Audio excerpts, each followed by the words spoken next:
Hi friends, జేసన్ బైసన్ from JV Ganesh devotional YouTube channel.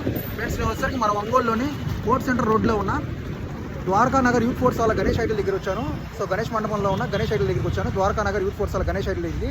ఇక్కడ స్వామివారు వచ్చేసరికి శివుని రూపంలో ఉన్నారు. So big Ganesh idol. So మీరు కూడా ఇక్కడికి వచ్చి స్వామివారు దర్శించుకోండి.